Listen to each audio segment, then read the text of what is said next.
Let's talk about real giants among humans. Throughout recorded history, only 29 people have ever grown taller than 8 feet. The tallest man ever officially recorded was Robert Wadlow, who stood at 8 feet 11 inches. However, in 2019, a post-mortem measurement of a Vietnamese man named Ho Van Trung reportedly showed a height of 9 feet. Still, this was never officially confirmed due to doubts about the accuracy. As for the village where the world's tallest living man resides, that's Alabay in Turkey, the birthplace of Sultan Kosin, who stands at 8 feet 2 inches. But that doesn't mean the entire village is full of tall people. Sultan is a one-of-a-kind case for his region. When it comes to average height, Montenegro takes the lead. In towns like Kolašin and Šavenik, the average male height is over 6 feet 1 inch. And about that photo, it's most likely fake. The supposed giant looks about twice the height of an average man, which would make him around 11.5 feet tall. Even in Greek mythology, no one was ever described as being taller than 10 feet. Deep in the green folds of the Papua Highlands, there are tribes that still live in a way that feels like stepping through a time portal. No paved roads, no smartphones, no electricity, just stone tools, fires kindled by hand, and a bond with nature that modern life has all but erased. In the Baliam Valley of West Papua, tucked between jungle-covered mountains and misty peaks, live people who raise pigs for trade, wear bark cloth, and build huts from nothing but grass and wood. Among the most well-known are the Dani tribe. They've called this land home for thousands of years, farming sweet potatoes in steep garden plots carved into the hills. Until the mid-20th century, they had no contact with the outside world. When they were first photographed from the air, officials thought they were extinct or only a legend. Even today, some villages are only reachable by trekking for days through dense rainforest. Helicopters are sometimes used to drop supplies or visitors, but most people here live without relying on anything from the outside. What's fascinating is how well adapted these tribes are to their environment. Their weapons, bows, arrows, and spears are handmade from local materials, but incredibly precise. They know which plants to use for medicine, which roots to boil, which leaves keep insects away. Their traditions are passed down not through books or screens, but by stories whispered around campfires under open skies. Some elders still practice body decoration using ochre and animal bones. During festivals, men wear elaborate headdresses made from feathers and fur, and their war dances echo through the valleys like thunder. These performances aren't just for show, they're reenactments of actual clan rivalries, settled through ritual instead of chaos. It's one of the rare places on Earth where ancient customs are still lived, not just remembered. Despite the untouched lifestyle, there are signs of change creeping in. Satellite dishes are appearing in nearby towns. Young people sometimes leave to study in cities and return with sneakers and slang. But the core of the culture remains surprisingly intact, especially in the remotest corners where stone axes still shape the forest and smoke rises from wood fires before dawn. High in the Himalayas, where the air is razor thin and snow never fully melts, stories have emerged of monks who live as if time stood still. In hidden valleys and caves chiseled into ice-covered cliffs, there are hermits who have practiced ancient rituals in near-total isolation for decades. Some say even generations. Locals whisper that these monks preserve knowledge and traditions dating back to the last ice age. It may sound like fantasy, but not all of it is legend. Places like the remote Zanskar Valley are home to monasteries so inaccessible they're buried beneath snow for half the year. Satellite images show nothing. You only find them if someone shows you the way. These monks survive on barley flour, butter tea, and pure glacier water. Some take vows of silence, others practice deep meditation in sub-zero caves for months at a time. In certain seasons, their bodies appear frozen in place, yet fully alive, their heartbeats slowed to a crawl. What's astonishing is that scientists studying extreme environments have confirmed that long-term exposure to freezing, high-altitude conditions paired with breath control techniques can lead to bodily states that honestly seem a little otherworldly. The line between myth and physiology gets pretty blurry here. The so-called tummo meditation has actually been recorded warming the body so effectively that snow melts around seated monks. A few temples hold ancient scrolls wrapped in yak leather, written in scripts barely anyone can read today. Some believe they describe forgotten lineages or star maps that predate modern astronomy. The entrances to certain cave shrines are sealed for centuries at a time, and when one recently opened, it revealed relics untouched since medieval times, and possibly far older. Are these monks really from the Ice Age? Of course not in a literal sense. But, they may be the last spiritual descendants of a way of life that began when mammoths still roamed. In a world running on speed and noise, these frozen guardians remain rooted in a silence so deep, it echoes through stone. In the frozen expanse of northern Siberia, where winter never really ends and the sun sometimes vanishes for weeks, live the Nenets, a nomadic people who've survived here for thousands of years with little more than reindeer, sleds, and sheer resilience. They migrate across the tundra with massive herds of domesticated reindeer, traveling up to 600 miles each year through blizzards, frozen rivers, and snowfields that can swallow vehicles whole. Their tents, called chums, are built from reindeer hides stretched over wooden poles designed to be packed up and moved in hours. What's extraordinary is how little their lifestyle has changed, even with satellite phones and weather updates now occasionally used by younger generations. Most of their tools, clothing, and even diet, frozen fish, raw reindeer fat, and berries, are straight out of the prehistoric playbook. Children learn to ride reindeer like horses. Elder women sew intricate clothing with bone needles. And in temperatures that can drop below minus 60 degrees Fahrenheit, survival depends on knowing exactly when and where to move before storms hit or rivers thaw. Climate shifts and industrial encroachment have started to challenge the way of life, but the Nenets adapt, as they always have. Some of their migration routes now cross under massive pipelines, yet they keep moving season after season, guided by the stars, the snow, and the instinct built over generations. While most of the world has traded routes for Wi-Fi, the Nenets remain tethered to the rhythm of ice, wind, and hooves, living proof that you don't need walls or cities to create civilization. Deep in the Amazon rainforest, beyond the rivers and logging roads, live people who have never used a phone, seen a city, or heard a song on the radio. Some of them don't even know that the outside world exists. These are the uncontacted tribes of South America, groups so isolated that even governments, anthropologists, and satellite companies avoid them. We only know they exist thanks to aerial photos. Planes and drones flying over the jungle have captured images of cleared patches of land, longhouses built from palm fronds, and the occasional figure staring up with a bow in hand. Some react with curiosity, others fire arrows at the aircraft. Brazil's National Indian Foundation has confirmed more than 100 isolated groups. Peru and Colombia have reported similar findings. These people have resisted all outside contact, either by choice or by necessity. Their entire worldview is contained within a few square miles of forest. What's shocking is that many of them thrive. They hunt with spears and blowguns, grow manioc and bananas, and gather medicinal plants scientists haven't even cataloged yet. Their lives are rich in ritual, bound to the forest's rhythms, and passed down entirely through oral memory. Protecting them isn't just a matter of respect, it's survival. Exposure to outside germs could cause deadly outbreaks. Laws now prohibit flyovers below certain altitudes, and entry into their territory is illegal for outsiders. It's one of the few times the modern world chooses to look away, and for good reason. They're not relics, they're not primitive. They are living nations, choosing to remain invisible in a world obsessed with exposure. In the age of satellites and surveillance, these tribes remind us that secrets can still survive in plain sight. Long before the Inca Empire rose to power, another mysterious civilization was carving homes, fortresses, and tombs into the misty cliffs of the Andes. These were the Chachapoyas, known as the Cloud Warriors, because they lived so high in the mountains that clouds constantly rolled through their stone villages like smoke. Their territory stretched across modern northern Peru, where rainforest and jagged peaks collide.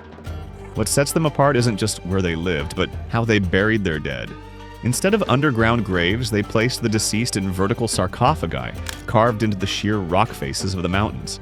These tombs, shaped like human figures, still stare out over the valley centuries later, untouched by looters because they're nearly impossible to reach. Their largest settlement, Cuelap, is sometimes called the Machu Picchu of the north. But, it's actually older, more massive, and until recently was almost entirely forgotten. Thick jungle had buried it in silence.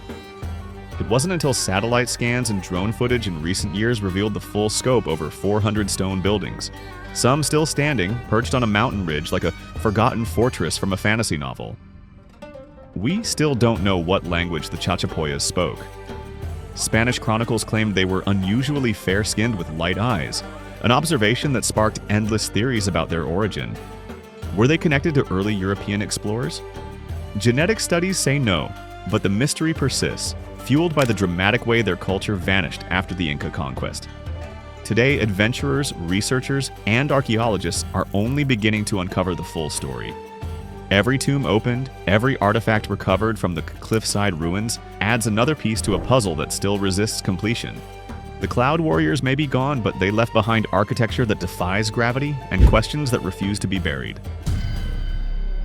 Hidden in 3 small valleys in northern Pakistan is one of the most colorful and mysterious cultures in Asia, the Kalash people. With their bright clothing, unique language, and distinct beliefs, they stand apart from every surrounding group. But what's really fueled global curiosity is a legend that traces their ancestry to the army of Alexander the Great. The Kalash have no written record of their origin, but their oral traditions tell of a great leader who came through the mountains long ago. Some Kalash people have lighter skin, green or hazel eyes, and features that seem unusual in the region, fueling speculation about Greek or Macedonian roots. Genetic studies have found some Mediterranean markers, but no smoking gun. Still, the legend refuses to fade. What's certain is that their customs are unlike anything around them. The Kalash follow a polytheistic belief system, with deities tied to rivers, mountains, and seasons. They celebrate wild festivals like Chilam Joshi with dancing, chanting, and flowing wine made from local grapes. Their architecture, language, and rituals are more closely tied to ancient Indo-European traditions than anything in modern South Asia. Yet despite their cultural richness, the Kalash are a tiny population, just a few thousand people surrounded by a world that's rapidly changing. Some traditions are fading, but others are proudly maintained, especially during public festivals that draw visitors from around the world. The question of whether they're truly descended from Alexander is still open. But in a region filled with uniformity, the Kalash remain a living relic of something older, stranger, and undeniably fascinating. There's a speck of land in the Indian Ocean where time just refuses to move forward. North Sentinel Island, part of the Andaman Archipelago, is home to a people so fiercely isolated that no one truly knows their language, their customs, or even how many of them live there. The Sentinelese have violently rejected every attempt at contact for centuries. Boats that drift too close are met with a hail of arrows. Drones are shot down with spears. Anyone who steps on their beach rarely makes it back. This isn't a modern reaction. Reports from colonial times describe similar encounters. Even helicopters sent to survey after natural disasters have been repelled. Yet through satellite images and long-range observation, experts have learned a few things. The Sentinelese live in small bands, build simple huts, and use handmade weapons. They fish in the shallows, harvest coconuts, and set small fires. What's remarkable is that despite thousands of years of isolation, they're thriving on their own terms. The island itself is heavily forested and ringed by coral reefs, making accidental landings almost impossible. Even the Indian government enforces a strict no-contact policy. It's illegal to approach within 3 nautical miles of the coast. This isn't just to protect outsiders, it's to protect the Sentinelese. With no resistance to modern illnesses, even a mild infection could be catastrophic for them. What's even more interesting is how they've held off the modern world with handmade tools and an unshakable will. In a sense, North Sentinel is the last untouched piece of the ancient human puzzle. While the rest of us have sprinted into the digital age, they've remained in a chapter long closed everywhere else. And maybe, just maybe, that's their greatest strength. They don't need electricity, currencies, or even outside ideas. They've chosen to be the guardians of their own past. Not frozen in fear, simply committed to being left alone in a world that refuses to slow down. If there's one tribe that has truly resisted time itself, it's the Sentinelese. On the Indonesian island of Nias, far from the busy markets of Jakarta or the resorts of Bali, sit villages built from stone so massive and precise, they raise a serious question. Who had the strength or the knowledge to build this? The traditional homes in these ancient villages sit atop foundations made from megaliths. We're talking about stones weighing multiple tons, stacked and balanced without mortar. Some standing stones reach up to 13 feet tall. What makes it more incredible is that these structures weren't built by royalty or empires, but by local clans in a place so remote it's barely changed in centuries. Oral traditions from the island speak of ancestral giants, people with extraordinary strength who could carry these stones on their shoulders. While no giant bones have ever been found here, recent studies suggest that a now extinct culture with advanced engineering skills may have left behind these clues. The structures were built for rituals, status displays, and in some cases to honor the dead. The stone lifting tradition still exists today. In some ceremonies, dozens of young men work together to move stones using logs, ropes, and chants, recreating the techniques that were likely used long before blueprints or cranes existed. It's less about strength, more about precision and timing. You won't find these villages in typical tourist brochures, but for those who seek them out, Nias offers a window into a Pacific Island culture that rivals some of the world's most famous megalithic mysteries, and does it with a lot less attention. Beneath the jungle floor in Ecuador lies a cave system so vast and so strange, it once drew the interest of astronauts, explorers, and even a royal, Prince Philip himself. It's called the Tayos Cave, and for decades, it's been at the center of one of South America's greatest unsolved stories. In the 1970s, an expedition led by Scottish explorer Stanley Hall ventured deep into the caves after hearing rumors from locals and missionaries that there were chambers lined with metallic books, mysterious carvings, and a hidden library guarded by monks or shamans. The stories go further, claiming the writings were not of this world, containing knowledge of astronomy, advanced physics, and lost civilizations. The cave is real. Its passages stretch for miles with vertical shafts, hidden rooms, and underground rivers. The metal books, however, remain unverified, but some researchers insist they saw strange structures, including walls that didn't seem naturally formed. A few believe the entire system was once engineered, like a buried temple, not a natural cave. In recent years, interest has spiked again. Drone scans, new expeditions, and local tribal accounts continue to suggest something extraordinary might still be hidden underground. Some even link it to the lost continent of Mu, or claim it was a refuge during ancient global catastrophes. Whether it's truth, myth, or something in between, the Tayos Cave remains one of the few places on Earth where science, legend, and adventure still collide in total darkness. In the dry plains of Mali, the Dogon people have built a reputation that goes far beyond their carved mud villages or intricate mask dances. What really captured the world's attention was their knowledge of the star Sirius B, a white dwarf companion to Sirius A, invisible to the naked eye and unknown to astronomers until the 20th century. The Dogon somehow knew about it long before telescopes did. French anthropologists in the 1930s documented stories from Dogon elders describing a dense, invisible star orbiting Sirius. They even had drawings of its orbit. This led to one of the most heated debates in anthropology. How could an isolated tribe know something that requires advanced optics to detect? Skeptics argue that the information could have leaked in from earlier contact with missionaries or traders. But Dogon oral tradition places the knowledge far earlier, linked to myths about beings who came from the star's watery companion. The tale hints at sky beings descending in a spinning vessel, imagery that's caused some to connect them with ancient astronaut theories. Despite the debate, the Dogon remain culturally rich and deeply spiritual. Their homes are built into cliff faces, and their ceremonies involve detailed astronomical timing, often linked to real cosmic events. Whether they knew about Sirius B through divine observation, cultural memory, or outside influence, the fact remains their understanding of the skies is, honestly, just astonishing. The mystery isn't just about stars. It's about how knowledge travels, survives, and sometimes hides in places no one expects. In central Turkey, the land folds into strange shapes: stone cones, fairy chimneys, and towers of volcanic ash. But the real mystery lies beneath the surface. Beneath the villages of Cappadocia are entire underground cities, carved out of soft rock by hand, some stretching 8 levels deep. These weren't just bunkers, they had ventilation shafts, water systems, kitchens, even schools. One site, Derinkuyu, could house over 20,000 people. Who built them, and why? Historians once believed early Christians carved them as hideouts from Roman persecution, but newer research suggests they may be far older. Some tunnels show signs of tools used thousands of years before Christianity even arrived in the region. The design is shockingly advanced. Giant stone doors could be rolled into place to block passages. Chimneys vented smoke so it wouldn't be seen above ground.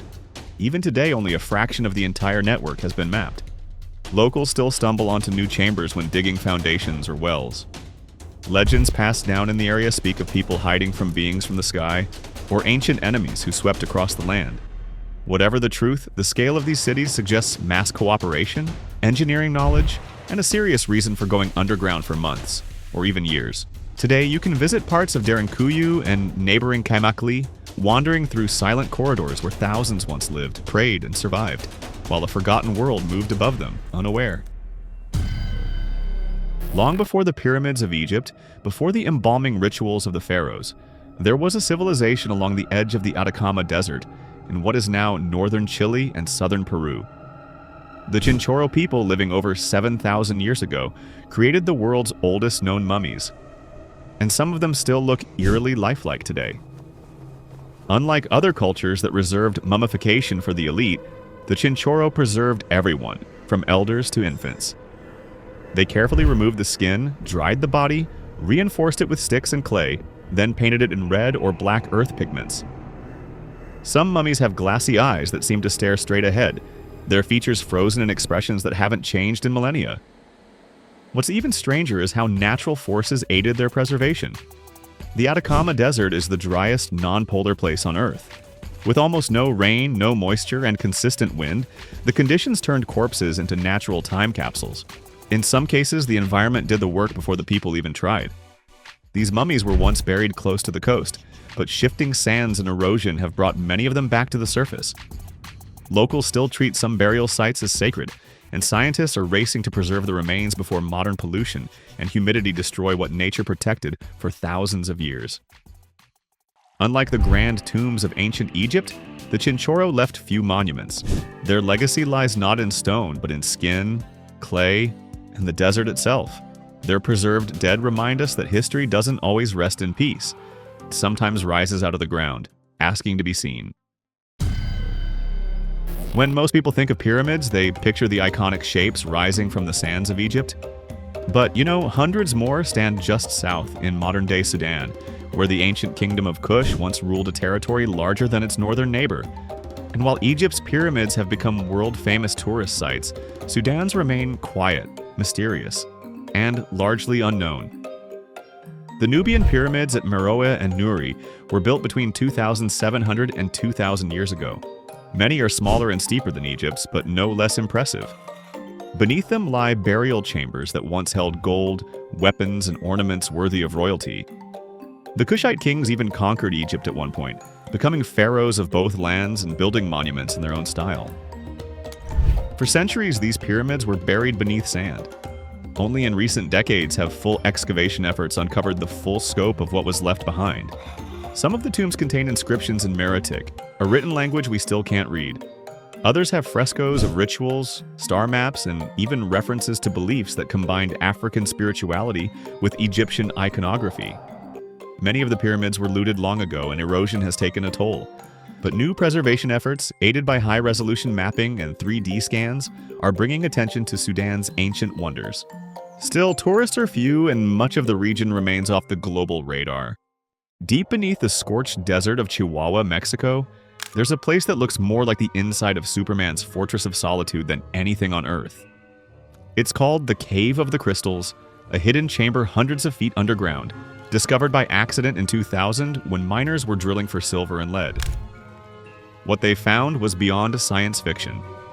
The cavern is filled with colossal crystals, the largest ever seen. Some of these translucent selenite beams stretch more than 35 feet long and weigh up to 55 tons. Just being in the same room as these things makes you feel like you've shrunk down and stepped into a world designed for giants. For a long time, this underground wonder was completely sealed off from human knowledge. Nature had kept it secret for 500,000 years. But here's the catch: you can't just stroll in there and explore. The cave is brutally hot, with the temperatures soaring above 120 degrees Fahrenheit and humidity levels close to 100%. Without special suits and oxygen systems, people would last only a few minutes before their body gives in. It's a natural oven. That's one of the reasons this place remained hidden for so long. It wasn't just buried, it was protected by lethal conditions. Scientists were stunned, not only because of the scale of the crystals, but because of what might be living inside them. Microbes trapped within the crystal structures have been dormant for tens of thousands of years. Researchers revived some of them in lab conditions, opening the door to wild theories about ancient life lying in wait beneath the Earth's surface. Some even wondered if this is the kind of environment we might find beneath the ice of Europa or Enceladus. What makes it even stranger is how the crystals formed. They grew slowly over at least 500,000 years in a pocket of underground water rich in gypsum. But here's the twist: when the mining company began pumping out the water to dig deeper, they unknowingly stopped the crystal growth. In a way, by discovering the cave, we froze it in time. Today, the chamber is closed off again, and the question remains: if something like this was hiding under the feet of miners, completely unknown, what else is waiting deeper down in places we haven't dug, drilled, or dared to enter yet? There's a place in northern New Mexico that even locals speak about in a lowered voice, Dulce, a small town with barely a few thousand people, surrounded by mesas and silence. But beneath that quiet surface, many believe something massive is hidden. Not gold, not oil, something much harder to explain. It's called the Dulce Base. According to leaked documents and first-hand accounts, it's a multi-level underground facility built deep into Archuleta Mesa. And if the stories are true, it makes Area 51 look like a welcome center. Whistleblowers claim the lower levels of the base aren't controlled by the military, but by a joint operation with non-human entities. There are drawings, blueprints, and recorded interviews from people who say they worked down there, describing elevators that descend miles into the earth, labs filled with biotech experiments, and even entire ecosystems lit by artificial suns. Some reports claim the base was built during the Cold War, designed to study advanced technologies that couldn't be explained through conventional science. And when those technologies started working, the experiments never stopped. Witnesses say they've seen things inside Dulce that shouldn't exist, including strange craft launching vertically from concealed mountain hangars. Of course, no government agency officially acknowledges Dulce Base exists, but satellite imagery has captured unusual ventilation structures on the mesa, and locals report constant low-frequency humming at night, even when no power lines or factories are nearby. Is it all just urban legend? A Cold War ghost story spun out of paranoia? Or is Dulce the key to understanding why so many advanced sightings and strange lights cluster over this one spot in the desert? Theories keep piling up, but no one's ever gotten close enough to confirm. Whatever's hidden down there, it was never meant to be found. At least not yet. Everyone knows the pyramids are massive. What most people don't know is what lies beneath them. For centuries, stories swirled about secret tunnels, hidden rooms, and chambers deep below the sands of Giza.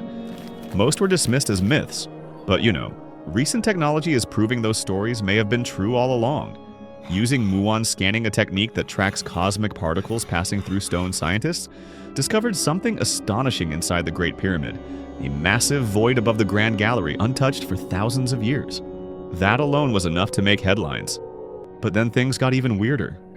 Ground-penetrating radar surveys around the plateau revealed anomalies, deep geometric cavities, and shafts that don't match any known map of the site.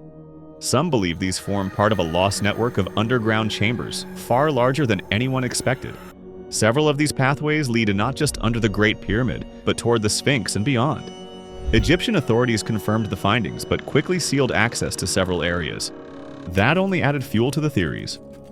Why block entry if there's nothing to hide? Some researchers believe there are ancient texts buried there, possibly written before the pyramids were even built. Others suspect the tunnels could lead to something older than Egyptian civilization itself. In pop culture, it's been tied to theories about Atlantis, alien contact, and even the Book of Thoth, a mythical text said to hold the secrets of the gods.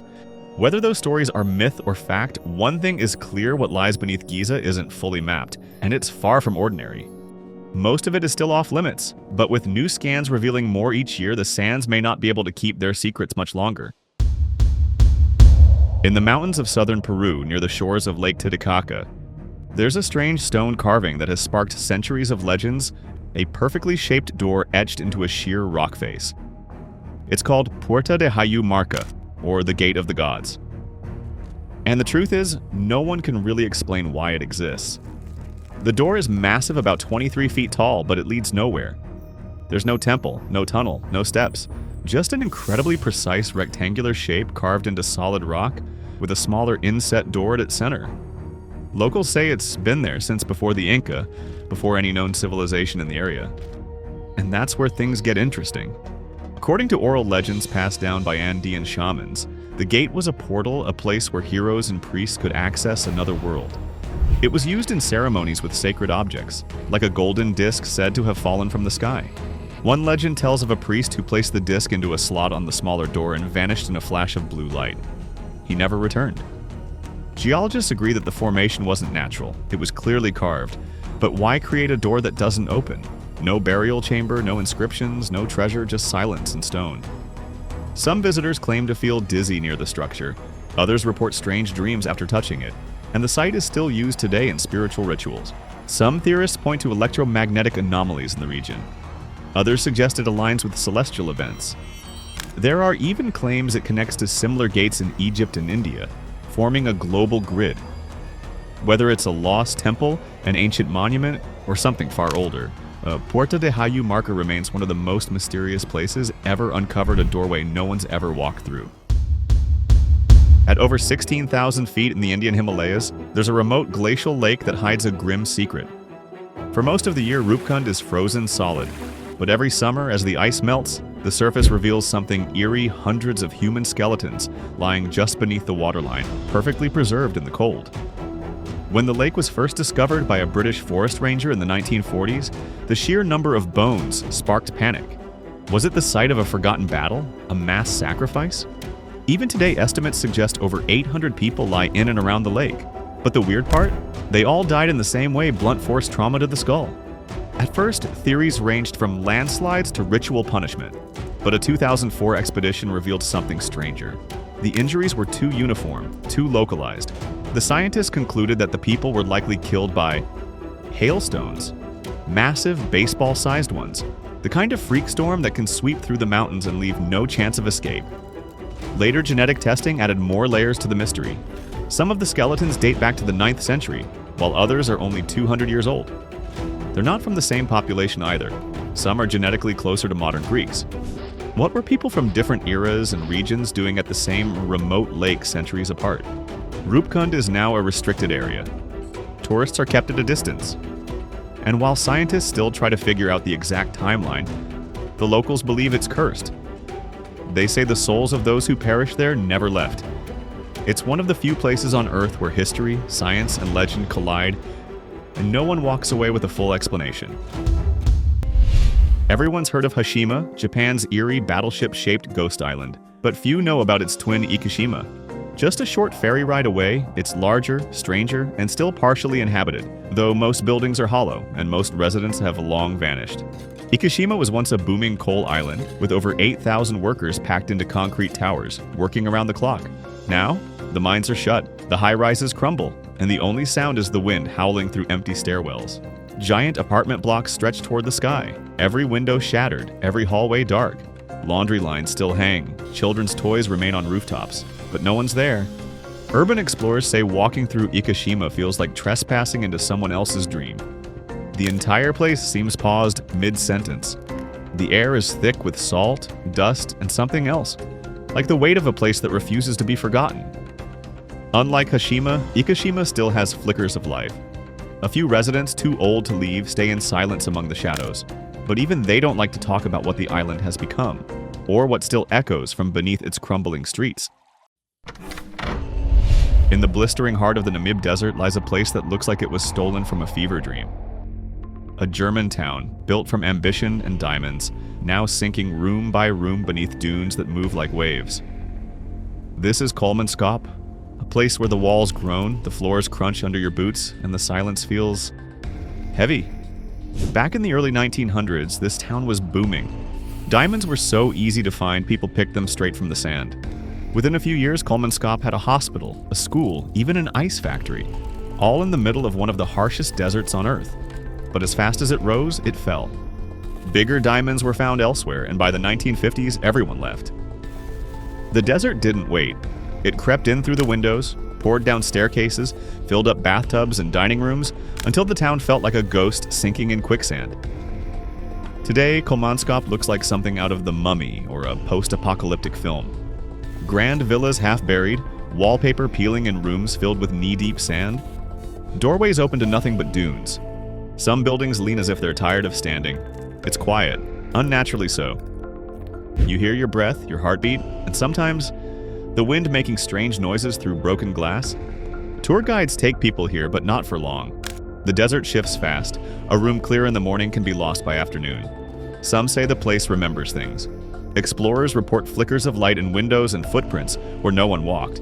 And every year the sand wins a little more. Kolmanskop isn't just abandoned. It's being erased. Slowly, patiently, as if the desert is reclaiming a secret it was never meant to give up. High above the Ligurian coast, on a hill surrounded by olive groves and forgotten paths, there's a village that time gave up on, Balestrino. From a distance it looks like a painting, stone houses clinging to the hillside, a bell tower watching silently over empty streets. But get closer, and you'll feel something shift. The windows are black, the doors are open, and no one lives there. Parts of Balestrino were abandoned in the late 1800s, after a series of earthquakes weakened the ground beneath it. Then in the 1950s, what was left of the population was moved to a safer location. The old village was sealed off, locked in place, untouched for decades.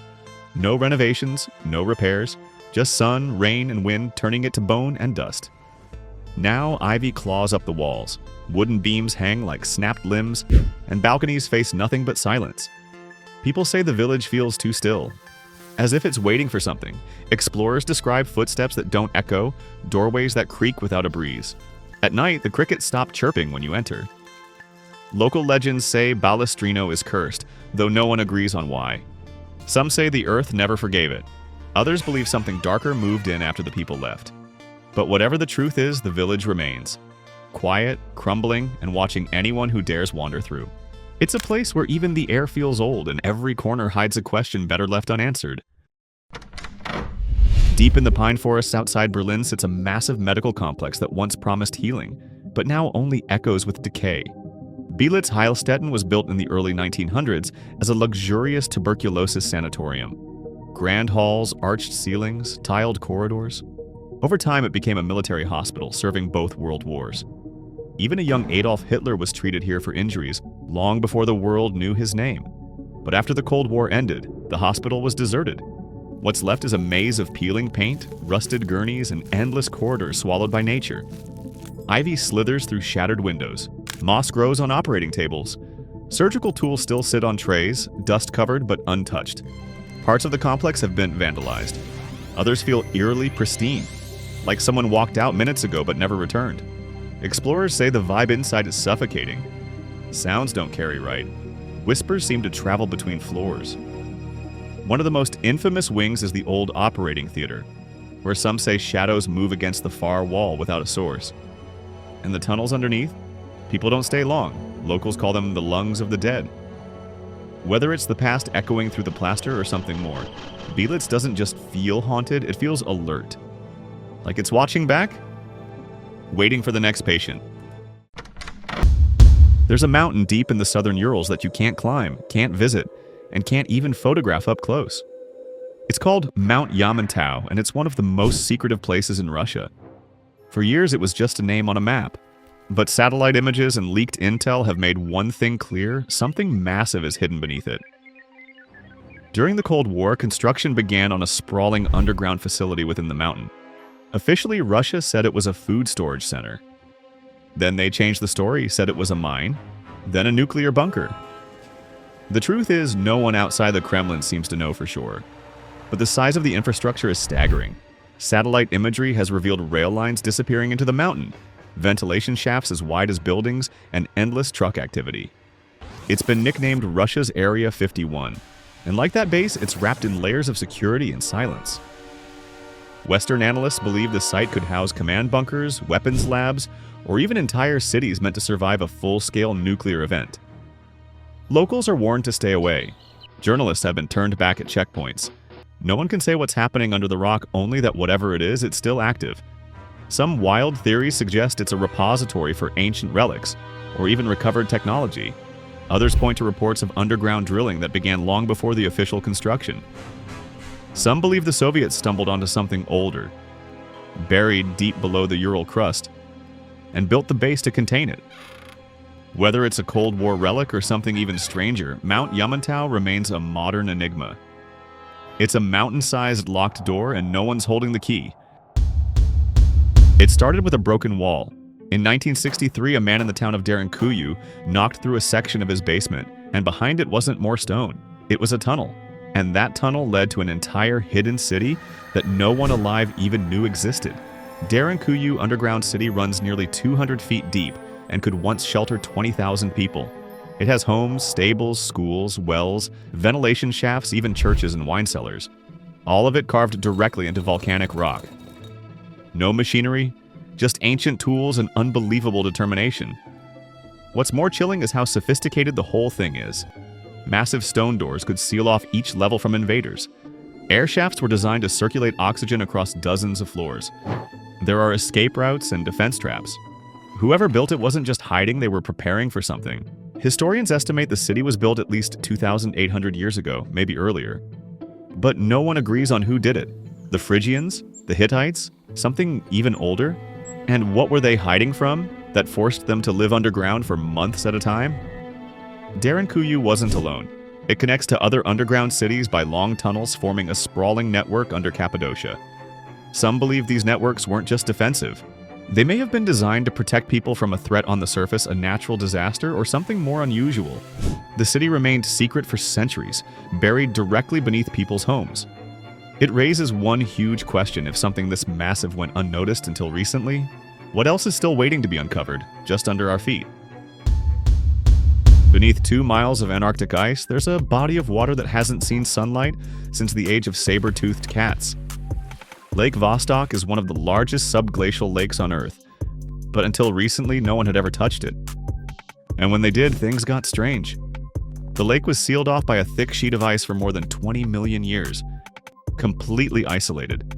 No light, no air, no contact with the outside world.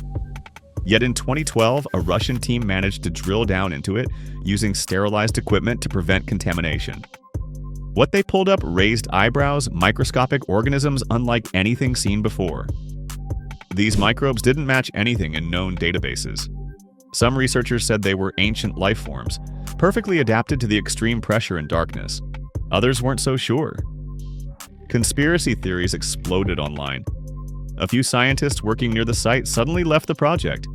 One report, never confirmed, claimed the team had encountered a large, warm object beneath the ice that moved. Since then, data from Lake Vostok has been tightly controlled. Samples were never fully published. Parts of the project went dark. And the research base nearby? It's still active, but heavily restricted. Some believe what's under the ice could help unlock alien biology life forms that survive in conditions similar to moons like Europa or Enceladus. Others think this secrecy has nothing to do with science and more to do with what they accidentally unleashed. Whatever the truth, Lake Vostok is like a vault that was never meant to be opened. But now that it has, we might never get the full story. For thousands of years, Ubar was just a legend, the so-called Atlantis of the Sands. Arab poets and explorers wrote about a wealthy desert city that vanished beneath the dunes after angering the gods. Most thought it was pure mythology, until NASA satellites picked up something strange in the Rub al-Khali, the world's largest sand desert. Buried beneath layers of sand were ancient road networks, all pointing toward a central point. When an excavation team followed the signal in the early 1990s, they found the ruins of an ancient outpost, a massive stone fortress, with collapsed towers and an 8-story well. The remains of what may have once been Ubar. This wasn't just a trading post. It was a city that controlled the frankincense trade, one of the ancient world's most valuable commodities. The wealth that flowed through Ubar was immense, but then it disappeared without a trace. Geologists think the city sat on top of a limestone cavern that eventually collapsed, swallowing it. But others believe it was buried intentionally. The ruins show signs of sudden abandonment, and there are ancient warnings carved into stone warnings about judgment, fire, and betrayal. To this day, only part of Ubar has been unearthed. The surrounding dunes may still hide more of the city, completely untouched. But the site is remote and harsh, and efforts to dig deeper always seem to stall. Some say it's cursed. Others think what's under the sand is more than just buildings, maybe texts, artifacts, or something that could rewrite our understanding of early civilization. Ubar was lost once, and even after finding it, we're still not sure why. In the remote Siberian wilderness, there's a gaping scar in the earth that locals call the door to the underworld. It's the Beta Gaica crater, a massive growing pit in the permafrost that's swallowing the forest around it. And it's getting bigger every year. What caused it? Climate shifts initially, but something deeper too. The area was cleared decades ago, and with no trees to insulate the ground, the frozen soil beneath began to melt. The result was a collapse, and that collapse hasn't stopped. Today, the crater is over 3,000 feet long and 300 feet deep. But this isn't just a sinkhole. As the ancient layers of Earth are exposed, they're revealing more than just dirt. Perfectly preserved animals have been pulled from its edges, woolly mammoths, cave lion cubs, even unknown species. But it's the deeper layers that raise the most questions. Scientists say Bata Ghaika could be unlocking a snapshot of Earth's past from hundreds of thousands of years ago. Layers of plant life, pollen, spores all intact. Some researchers believe we might find microbial life frozen in time, untouched since before modern humans existed.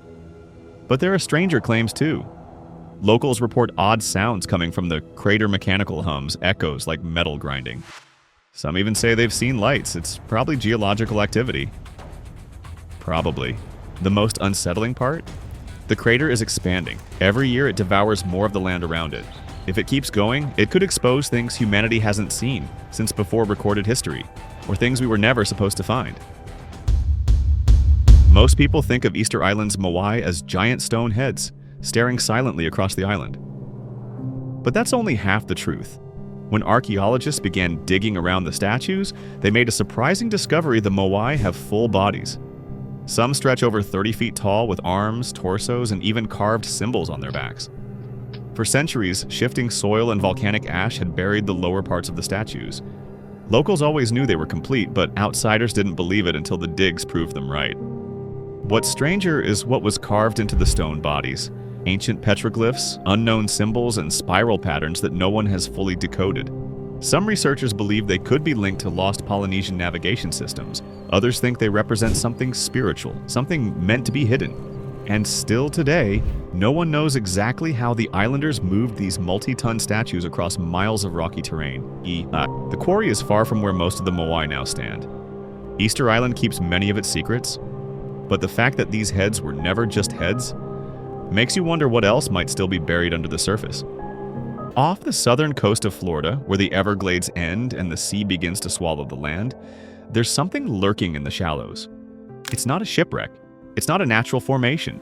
It's 6 massive concrete domes standing in the water like the bleached bones of some alien spacecraft that crash-landed and never left. Welcome to the dome houses of Cape Romano. A place so strange, so silent, it feels like you shouldn't be looking at it for too long. Built in the early 1980s by an oil millionaire who wanted to live off-grid, the dome houses were supposed to be futuristic and hurricane-proof. But you know, nature had other plans. The sea started creeping in, sand eroded. The island shifted beneath their feet. One by one, the houses were abandoned, left to rot in the salt water and storms. Now they stand half-submerged with barnacles crawling up their legs like nature's revenge.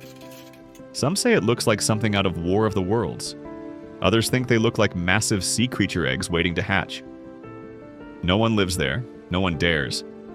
The support beams groan in the wind, even when it's still. Boats circle but rarely dock. There are stories from local fishermen, strange lights under the water, shadows that dart too fast, and birds that refuse to land on the domes. The locals whisper about them, call them cursed. The government keeps an eye on the site but doesn't do much else. It's as if the place is being left to disappear. What makes it worse is how they vanish a little more each year. Storms have already taken down several sections. What's left now are broken pieces of a dream, and something that feels very wrong. Like whatever was built there was never meant to be disturbed. Standing near them feels like you've crossed a line, like the ocean wants to keep this secret to itself. Visitors say they feel watched. Not by people, not by animals, just watched. Tucked away in the overgrown thickets of the Isle of Wight, near the crumbling cliffs between Ventnor and St. Catharines, lies something that shouldn't exist. It's not a ruin, not a sculpture, not a leftover movie prop. It's a house, shaped like a giant boot. Yeah, a real full-sized boot with windows, a door, and a roof, now slowly being swallowed by vines and moss. Locals call it the fairy tale boot house, but there's nothing charming about the way it sits there, half hidden, like it's waiting for someone to come back. Built sometime in the 1950s, maybe as part of a children's attraction or a forgotten resort, the boot house has no official record. No signs, no plaques, no explanations. Just a hollow shell of concrete and rusting metal standing alone in the woods. Some say it was inspired by the old nursery rhyme, the one about the woman who lived in a shoe. But if that's true, no one knows who built it or why they left it behind. The interior is gutted, the floorboards rotted through, and the walls stained with years of rain and decay. It's the kind of place that makes you feel like you're being watched, even when you're alone. Urban explorers who've dared to venture inside report strange occurrences, sudden drops in temperature, whispers that seem to come from nowhere, and the unsettling feeling of being unwelcome. Some have captured photos of the interior, revealing peeling paint, collapsed furniture, and shadows that don't quite make sense. The path to the boot is treacherous, overgrown, and easy to miss, almost like the forest itself is trying to keep it hidden. And maybe that's for the best, because honestly, some stories are better left untold, and some places are better left undiscovered. Out in the dry winds of the Sierra Nevada, there's a place where time cracked, then stopped. Body isn't a museum. It isn't a theme park. It's a real ghost town, once teeming with gold rush gamblers, saloon fights, and gun smoke. And now nothing but wind, dust, and silence. Back in the late 1800s, Bodie was booming with over 60 saloons, underground tunnels, and a population with more grit than gold.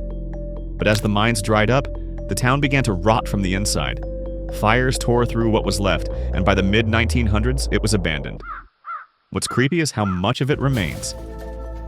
Peering through the windows, you'll see dinner tables still set, pianos covered in dust, and school books waiting for students that never came back. Park rangers say strange things happen here. Tools vanish. Shadows flicker where no one stands. There's a so-called body curse. Take even a pebble from the town, and bad luck follows. Tourists who ignored the warnings have reportedly mailed items back, begging for forgiveness. No one lives in Bodie now, and yet it never feels empty. It's as if the town is holding its breath, waiting for one more poker game, one more fight, one more mistake. So just don't stay too long. Bodie doesn't like to be forgotten. Right in the heart of one of the busiest tourist zones in the world lies something that almost no one talks about. An abandoned Disney park that's been left to rot. In the middle of Bay Lake in Florida, hidden just across the water from the hustle of Magic Kingdom, Discovery Island sits silent. No ferry goes there. No guests allowed. It's the one place Disney pretends doesn't exist. Opened in the 1970s as a wildlife attraction, Discovery Island was supposed to be a paradise, but by the late 90s, the gates quietly closed. No public announcement, just silence. The birds were moved, the workers vanished, and the jungle took over. Today, the buildings stand decaying behind curtains of moss and branches. Nature has fully reclaimed it. Photographers who've snuck in describe classrooms filled with broken glass, rusted cages, and mold-covered maps still pinned to the walls. Some who have visited said they heard footsteps echoing behind them, doors that creaked open by themselves, and an eerie smell like time gone bad. Disney won't say what's left out there. It's guarded, fenced, and patrolled from the water. Some think it's because of old secrets. Others think it's because no one knows what's living there now. One thing's for sure, this is not the kind of magic Disney wants you to remember. In the quiet forests of Estonia, there's a lake that glows an unreal shade of blue and hides a secret beneath its surface. This is Rumu Quarry, a flooded limestone pit where time got trapped underwater. Decades ago, during the Soviet era, this place was tied to a nearby labor prison. Prisoners were forced to mine the stone by hand, day and night, under heavy surveillance. But when the regime collapsed, the pumps were shut off, and the quarry flooded almost instantly. Now the site is part lake, part ruin. Concrete buildings lean at odd angles. A rusted tower pokes out of the water like the last breath of a forgotten machine. But it's what lies beneath the surface that unsettles most visitors' staircases to nowhere. Jail cells filled with fish, barbed wire tangled in algae. From above it looks peaceful. From below it feels like swimming through a dream you weren't meant to see. Locals say the quarry has moods. On some days it's calm and inviting. On others it pulls you in with strange undercurrents. Divers report shadows darting just out of reach, and the constant sense that something's watching from the dark. It's beautiful, yes, but beautiful like a painting with something sinister hiding in the background. Rumu Quarry isn't just an abandoned site. It's a submerged scar from a time that never left. In the scorched desert of Southern California, not far from the bright lights of Palm Springs, lies a forgotten dream that smells like decay. They called it the Salton Riviera, a bold plan to turn the Salton Sea into a glamorous resort town. In the 1950s and 60s, it looked like it might work. Celebrities vacationed here. Speedboats zipped across the water. Real estate agents sold sandlots like they were beachfront gold. It was supposed to be the next Palm Beach, but it rotted before it ever really bloomed.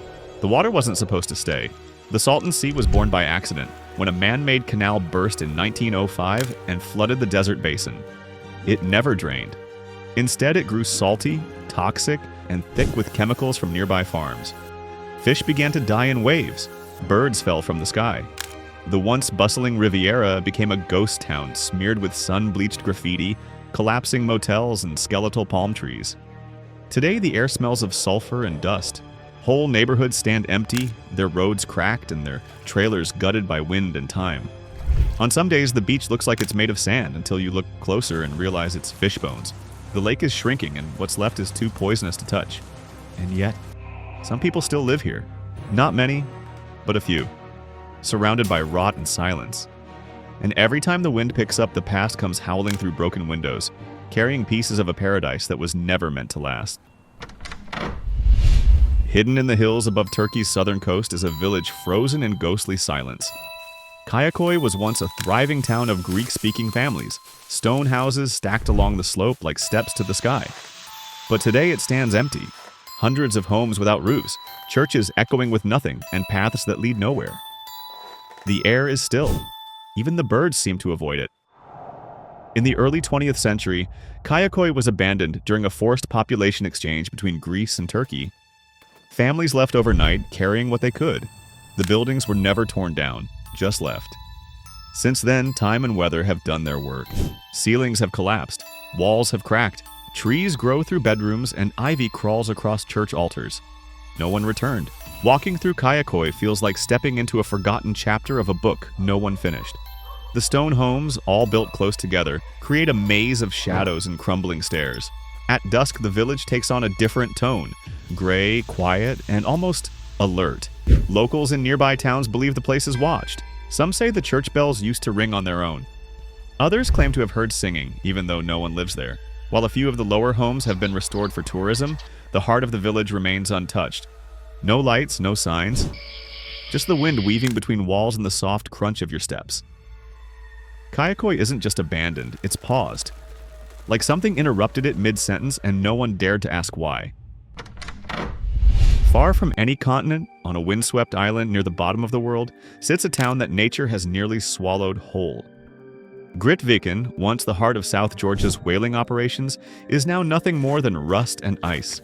Massive iron tanks lean into the snow. Whale bones lie scattered on the shore like ancient wreckage.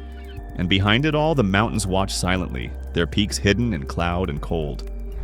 Founded in 1904 by Norwegian whalers, Grytviken was a brutal, thriving place. Hundreds of workers lived there, carving up giants from the sea to feed demand for oil and meat. But when the whaling industry collapsed, Grytviken was abandoned almost overnight. The equipment was left where it stood.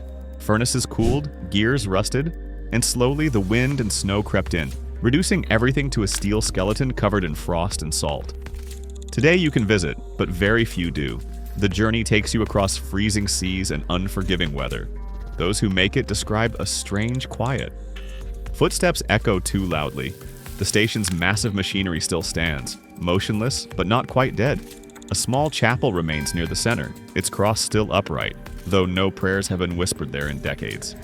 The grave of explorer Ernest Shackleton is here too, not far from the crumbling docks. Locals say the place never stopped mourning. Some report strange metallic hums when the wind rises, or footsteps near the manager's house, though no one's walked there in years.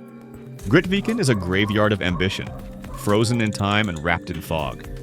It doesn't feel empty, it feels like something was left behind and it's still listening. Off the northeastern coast of Crete lies a rocky island that looks like any other Mediterranean outcrop. Blue sea, stone ruins, ancient walls. But Spinalonga holds a darker past. This was once one of Europe's most feared places, not because of what's there now, but because of who was sent there. From the early 1900s until the 1950s, Spinalonga was a leper colony, a place where people were taken and left behind, never to return.